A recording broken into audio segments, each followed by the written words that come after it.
Hey, it's Coach Justin from Ultimate Baseball Training. Welcome back to another video. And in this video, let's talk about 7 things you need to have in the batter's box.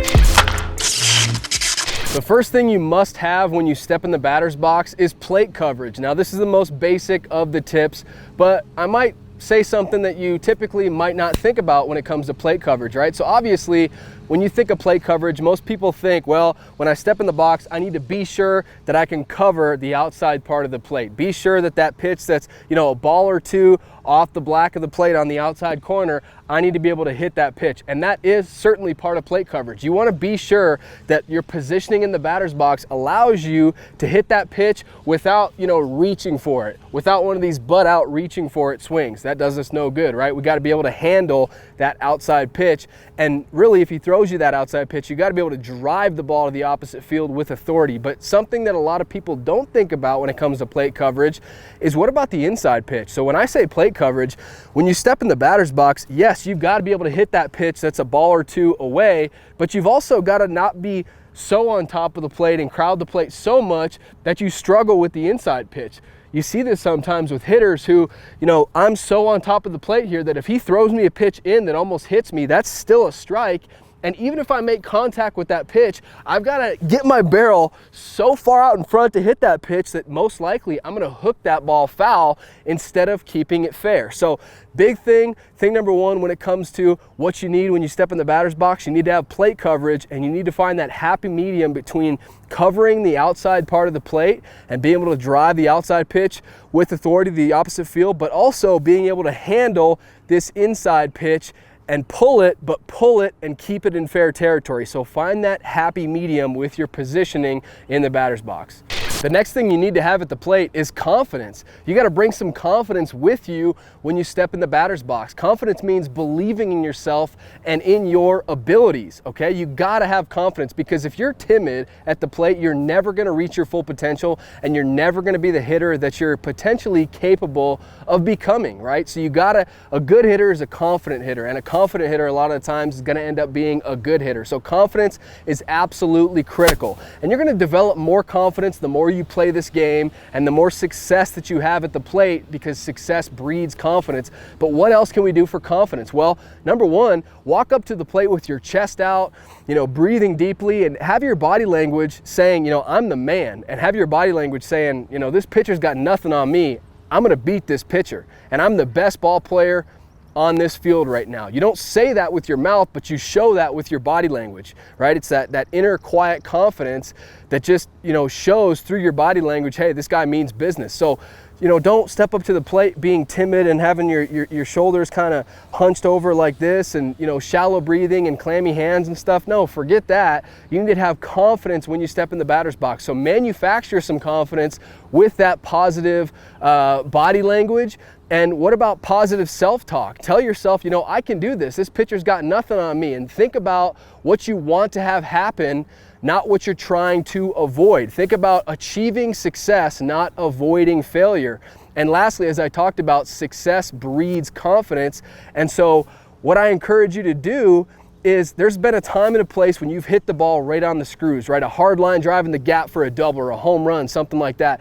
Bring that positive past success, bring that in your mind back to the present moment. So when you're walking up to the plate, when you're in the on-deck circle, visualize just for a quick second a time in the past when you had success. That's going to give you more confidence right now, because if I've done it in the past, why can't I do it again right now? So second thing you got to have when you step in the batter's box, you got to have confidence, you got to believe in yourself and in your abilities. A third thing you need to have when you step in the batter's box is a plan. You need to have some sense of the situation and the pitcher and what you're trying to accomplish at the plate. Are you going to be asked to do a job? Okay. Are you going to be asked to lay down a sacrifice bunt? Are you going to be asked to move a runner over, or a hit and run, or a sac fly? Are you going to be asked to do that? Or are you just simply, nobody on, nobody out, and kind of free swinging at the plate? These are things that you kind of need to think about. Now, don't get overloaded with thoughts in your head And that's a great way to become brain heavy, which will really hinder your success at the plate. You don't want to be brain heavy, but you need to have some sense of what's my goal here. And most of the time, the goal can be as simple as I'm attacking good pitches over the wide of the plate and trying to hit a hard line drive in the middle of the field. Most of the time, that's perfectly fine for a plan, but just have some sense of what you're trying to accomplish and what your goal is at the plate. So once you've established your little plan of what you're trying to accomplish at the plate, the fourth thing that you need to step in the batter's box with is a clear mind, because as Branch Rickey once said, a full mind is an empty bat. So we got to have our mind clear. You can't be thinking a million different thoughts at the plate. Yes, it's important to have a plan like we just talked about, but you can't have a million things going through your mind. You certainly can't be thinking about mechanics at the plate.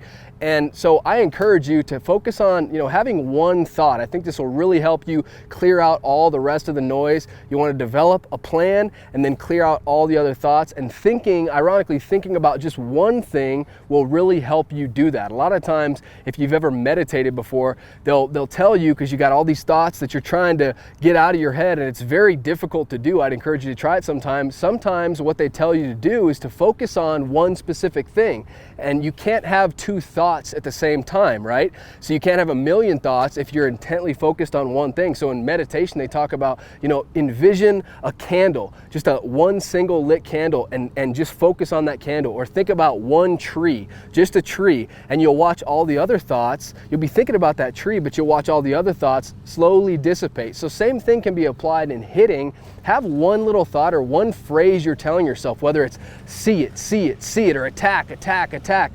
Whatever the phrase is that works for you, find that phrase, and that's a great way to ironically clear your mind and get all the other thoughts out of your mind, is just focus on one specific thought. The next thing that's absolutely essential for you to bring with you in the batter's box is a competitive attitude, right? Because let's face it, hitting is a battle, and there's only one winner of this battle. It can either be you or it can be the opposing team. It can be you or the pitcher, right? That's it. There's only one winner of this battle. So the question is, are you going to step in the batter's box and give it away to the other team, give it away to the pitcher, or are you going to compete? Right? Who's going to win this battle? This has to be, you got to have this competitive edge, this inner drive in you of, I am not letting this pitcher beat me here. I'm not letting him take food off of my table, and I'm certainly not letting him embarrass me in a real game in front of my family and my friends and the rest of the crowd, right? And so have a willingness and a readiness to hit, and you got to bring this battle mentality, this competitive attitude into the batter's box with you. Otherwise, you're beat before the first pitch is even thrown. All right, let's move on to number 6, short memory. That's the next thing you gotta always have in the batter's box and in the game of baseball. In the game of baseball, you gotta learn quickly, and you gotta make adjustments quickly, and you gotta move on quickly, okay? Because during this at bat, it really doesn't matter good or bad what happened in your previous at bat, because there's nothing you can do about that previous at bat. It's in the past, and your future at bats, that's where they are, right? They're in the future. Let's leave them there, because the reality is you can't get 2 hits in one at bat. So we might as well focus on getting 1 hit first. And the way you do that is by winning each pitch, playing in the present moment, playing 1 pitch at a time. And the 7th thing you need to have in the batter's box is fun. And in my mind, this is the most important thing. Don't take the game of baseball too seriously. It's supposed to be fun. It's a game, and it's not a life or death situation. So smile and have fun on the field, out there in the sun with your teammates, playing the great game that you'll only get to be able to play for a very small fraction of your life. So have fun. It's certainly, any day you're in a uniform certainly beats being 6 feet under, right? So still stay focused, still compete, still want to win, obviously, but stay loose and relaxed and smile and have fun. And ironically, I guarantee that you'll play better when you're having more fun. So have fun in the batter's box. So that's it. I really hope you enjoyed this video. If you did, be sure to leave it a like, and be sure you're subscribed to the channel. That way you never miss any of our upcoming baseball videos. And we got a lot of other great videos on the channel waiting for you to watch right now. So be sure to go and watch some of those older videos. And last thing, hitters, I put together an awesome free gift for you. It's called the Contact Point Checklist, and you can download it 100% free by just clicking on the link down below in the pinned comment, okay? Click on that link, and this free contact point checklist is gonna make sure your swing looks picture perfect at the point of contact, so that you can really improve your consistency at the plate and hit the ball harder and further and have more confidence and have more fun on the field, which is what it's all about. So 100% free, go download that right now. Thank you so much for watching this video, and I'll see you in the next one.